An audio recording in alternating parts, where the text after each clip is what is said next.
आज मैं कन्वेंशनल जो पेपर है ईएससी का, इंजीनियरिंग सर्विसेज का, उसको डिस्कस करते हैं। और ये थोड़ा सा मेरे पास पुराना वाला एडिशन है।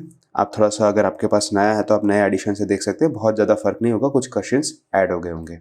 ठीक है, तो मैं आपको यहाँ से बताता हूँ कि अगर आप शुरुआत कर रहे हो, IRMS के लिए कर रहे हो या फिर अपना ईएससी के लिए कर रहे हो, तो कैसे करना चाहिए।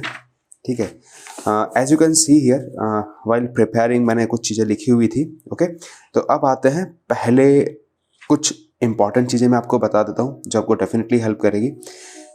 ये वेटेज जैसे ही आप देखोगे, आपको एक चीज़ रियलाइज़ हो जाएगी कि इम्पॉर्टेंट पार्ट कौन सा था। 72 से 80 क्वेश्चन यहाँ से पूछे जाते हैं। तो सबसे पहले है, यहाँ पे चलते हैं एक बार सर्किट थियरी के पास, इलेक्ट्रिकल सर्किट के पास, that is network theory. Okay, तो ऐसा नहीं है कि हमें फर्स्ट से ही स्टार्ट करना है, अकॉर्डिंग टू द रिक्वायरमेंट हमें जाना चाहिए। So this is circuit theory. Okay, चलिए, तो अब आते हैं इस वाले कुछ क्वेश्चंस को देखते हैं, और आई होप कि आपको बहुत इजीली समझ में आ जाएगा। सबसे पहले किसी भी सब्जेक्ट को स्टार्ट करने के लिए आपको क्या करना चाहिए, उसका सिलेबस देखना चाहिए। और मोर और लेस सिलेबस सेम होता है, बट फिर भी आपको एक बार नज़र डालनी चाहिए उस पर। तो अगर आप देख पा रहे होंगे तो यहाँ पे circuit elements, Kirchhoff's law, mesh and nodal analysis, network theorem, applications, neutral response, power response, right. Power response और न्यूट्रल रिस्पॉन्स काफ़ी इंपॉर्टेंट है। ट्रांजिएंट स्टेडी स्टेट इंपॉर्टेंट रहता है। और पोल्स एंड जीरोस, ये पोल्स एंड जीरोस वाला जो part है वो आपका सीटी का है, सीटी अटैक कंट्रोल थियरी का है। Transfer function, resonant and three phase two port network, element of two element network, right, elements of two element network synthesis. Synthesis का एक बार देख लेना कि IRMS में है या नहीं, क्योंकि यहाँ पे बनाने वाला पार्ट है, ये सिर्फ ESC में होता है। ठीक है, अब आते हैं इस वाले पार्ट पे कि देखिए क्वेश्चंस को सॉल्व कैसे करना है। Now the network shown in the figure, right, ये फिगर पे नेटवर्क आपको दिखाया हुआ है, has a reach steady state. मतलब जब पहले क्या था, जब ये इस पोजीशन पे लगाया हुआ था, कौन सी पोजीशन पे लगाया हुआ था, when S move from A to B। ठीक है, यानी सबसे पहले इसकी पोजीशन क्या रही होगी, A रही होगी। A पोजीशन पे कम से कम पड़ा रहा। आफ्टर दैट हमने क्या किया, कुछ टाइम के बाद उसको B पे शिफ्ट किया। तो ये करने के बाद हमें क्या क्या डिटरमाइन करना है, ये एक बार देख लेते हैं क्वेश्चन में। If you can see here, just मैं थोड़ा सा इसका ब्राइटनेस बढ़ा देता हूँ। Now it is visible, visibility थोड़ी सी अच्छी होगी as compared to previous. Now determine initial value. अब इनिशियल वैल्यू को डिटरमाइन करना है IL ऑफ T। IL कहाँ पे दिया हुआ है, यहाँ पे दिया हुआ है, as you can see here. ठीक है, तो इसका प्रीवियस करंट क्या होगा वो आपको बताना है in the terms of T, है ना। फिर VC बताना है, यानी ये वाला वोल्टेज बताना है। कब बताना है, इनिशियली। ठीक है, जब यहाँ से यहाँ चेंज किया ना, उस वक्त की बात कर रहे हैं। और वो बताने के बाद उसका फर्स्ट डेरिवेटिव भी आपको निकालना है। आगे अगर मैं बात करूं तो VC को भी आप डिटरमाइन करना चाहोगे। सो VC of T, T is a function, मतलब टाइम के साथ VC की क्या वैल्यू होने वाली है जब T इज ग्रेटर देन 0, ये आपको पता होना चाहिए। फिर आपको क्या करना है, sketch VC T as a function of time. तो आपने यहाँ पे जो भी वैल्यू थी वो बता दी, उसके बाद आपको क्या करना है, आपको उसको स्केच भी करना है, वो पीछे शायद दिया होगा। उसके बाद जो थर्ड फैक्टर है वो determine the damping ratio, under damp and under damp, damped, full natural frequency, ये सारी चीज़ें बतानी है, और इसका मार्क्स डिस्ट्रीब्यूशन आपको यहाँ पे दिया है। ठीक है, तो अब सबसे पहले आते हैं when T is less than 0। Let me show you. ठीक है, now when T is less than 0, यानी कि जब ये स्विच यहाँ पे कनेक्टेड थी, उस वक्त क्या सिचुएशन थी, जब ये यहाँ पे कनेक्टेड थी तो ये वाला पार्ट तो था ही नहीं, है ना, ये वाला पार्ट तो होगा ही नहीं, फिर ये यहाँ पे इतना सा ही पार्ट होगा, तो हमने यहाँ पे शो कर दिया। अच्छा, जब इनफाइनाइट टाइम के लिए ये 5 वोल्ट ऐसे कनेक्टेड था, तो हम बोल सकते हैं कि ऐसे करंट फ्लो हो रहा होगा और ये ओपन हो गया होगा। क्यों ओपन हो गया होगा, बिकॉज ये कैपेसिटर यहाँ पे चार्ज हो चुका है। अंडरस्टूड, तो यहाँ पे ये करंट ऐसे ऐसे फ्लो हो रहा होगा। अगर मैं आपको पूछूं कि आप बता सकते हो ये करंट कितना होगा, तो आप कहोगे यस सर, इजीली बता सकते हैं। कैसे, 5 volt divided by 1 ampere, 1 ohm, that is 5 ampere.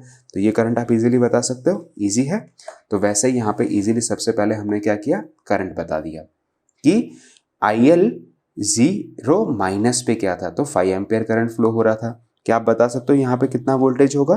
तो सर यहाँ पे उतना ही वोल्टेज होगा जितना यहाँ पे, लेट मी शो यू, यहाँ पे उतना ही वोल्टेज होगा जितना यहाँ पे वोल्टेज है ना? तो कितना है यहाँ पे 5 वोल्ट है, तो यहाँ पे भी 5 वोल्ट होगा। ठीक है, तो ये चीज़ हमने बता दी। ओके, पूछा था क्या हमें? ये पूछा था? नहीं, हमें पूछा था कि ILT क्या होता है और VCT क्या होता है। हमने क्या निकाला है? IL0 माइनस और VC0 माइनस निकाल दिया है। ओके, अब आता है कि जब आपने इसकी पोजीशन को ऐसे चेंज किया, now when you change this position, तो क्या हो जाएगा?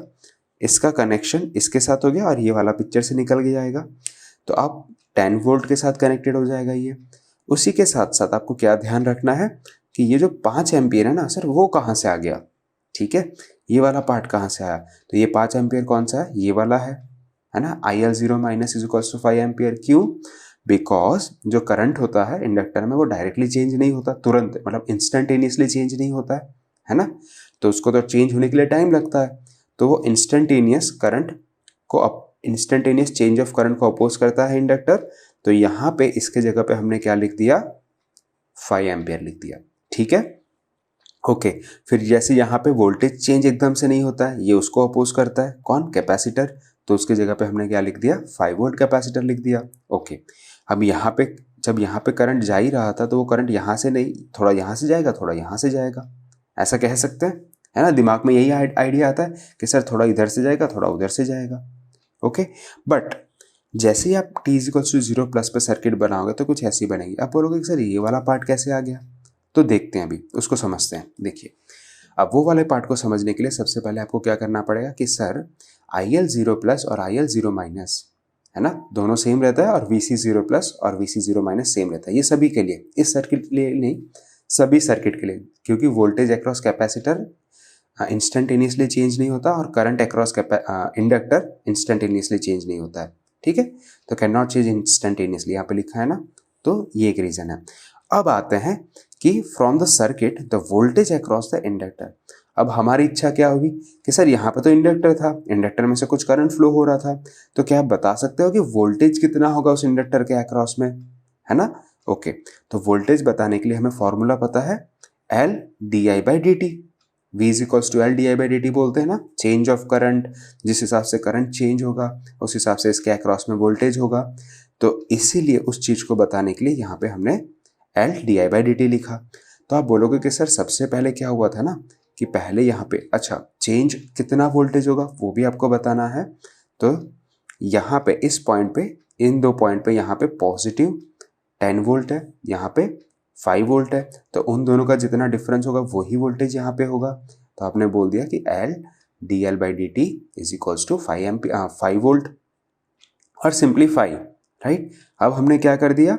हमने बोला कि L जो है उसको हम यहाँ पे नीचे भेज देते हैं। जैसे हम नीचे भेजेंगे तो L की वैल्यू पुट करेंगे तो हमें dL/dt मिलेगा। आप बोलोगे सर जी ये काहे निकाले, क्या जरूरत थी इसको निकालने की?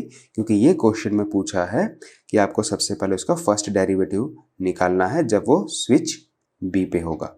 ठीक है, तो ये कहानी इसलिए करी गई है। अब पता चला ये कहानी किस लिए करी गई, अब पता चला, मैंने बोला था ना पता चल जाएगा। अब देखो, अब इसने कहा कि सर इसका भी तो निकालना पड़ेगा, आपने इसका डेरिवेटिव तो निकाल लिया ILT का, तो इसका भी तो डेरिवेटिव निकालना पड़ेगा। तो इसका डेरिवेटिव निकालने के लिए हमें क्या करना पड़ेगा कि the current in the capacitor eight t = 0, है ना। तो अब करंट को कैसे डिफाइन किया जाता है? ये करंट का फॉर्मूला होता है, I = C dVC dV/dt बोलते हैं उसको। ठीक है, तो उस तरीके से निकाल सकते हैं हम, है ना। तो हम क्या करेंगे, देखिए एक तो फॉर्मूला होता है, लेट मी शो यू, एक फॉर्मूला ऐसा होता है कि सर जो V होता है ना वो L di/dt होता है, एक तो ये होता है, और एक होता है कि सर हम जी अगर करंट निकालना होगा तो 1/C dVC/dt। ठीक है, ऐसा होता है क्या?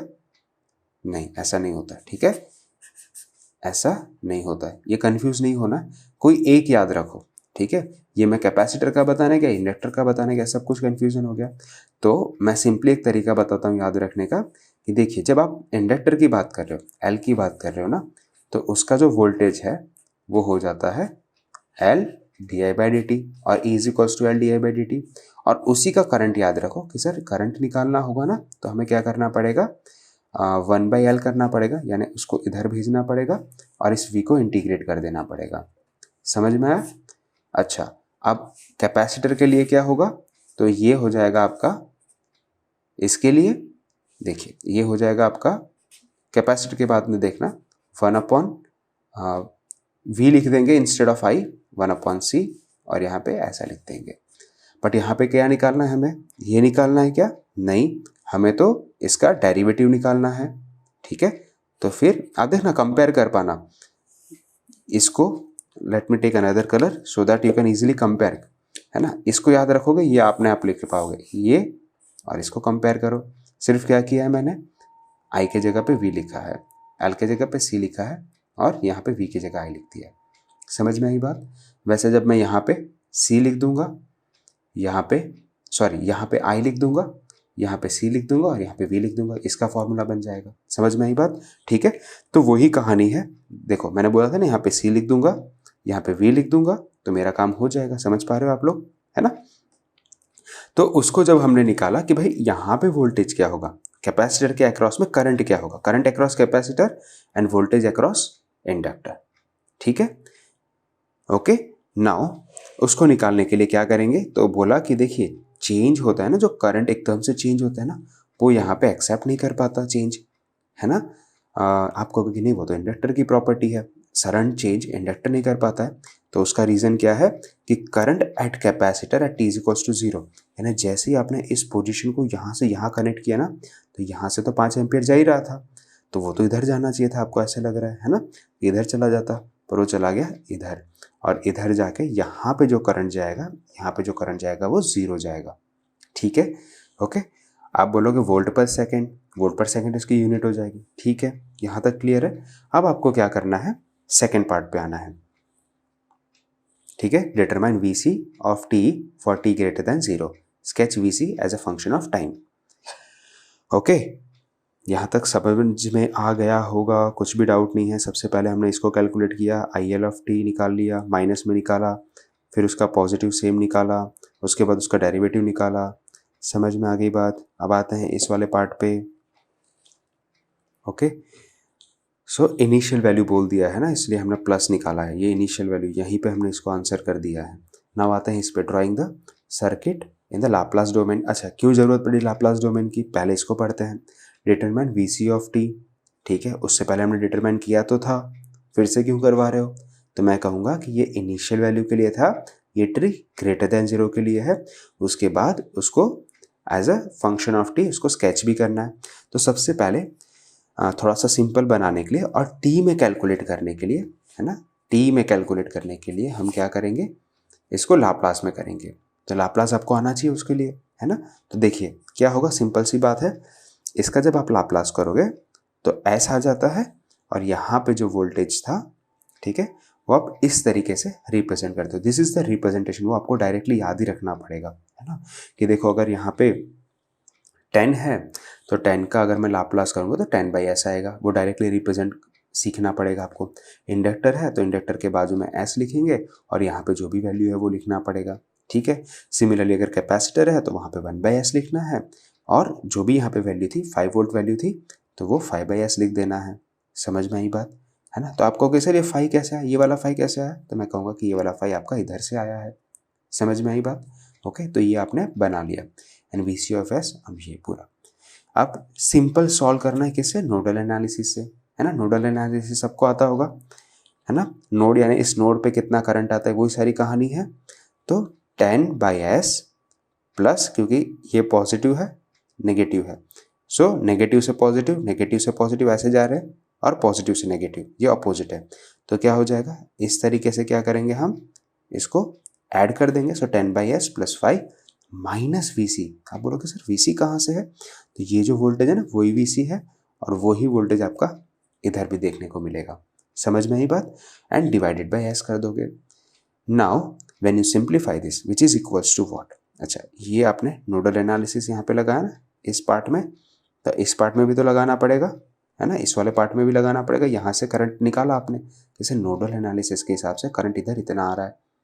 ओके, अब यहाँ पे क्या आ रहा है या क्या जा रहा है वो निकालना पड़ेगा।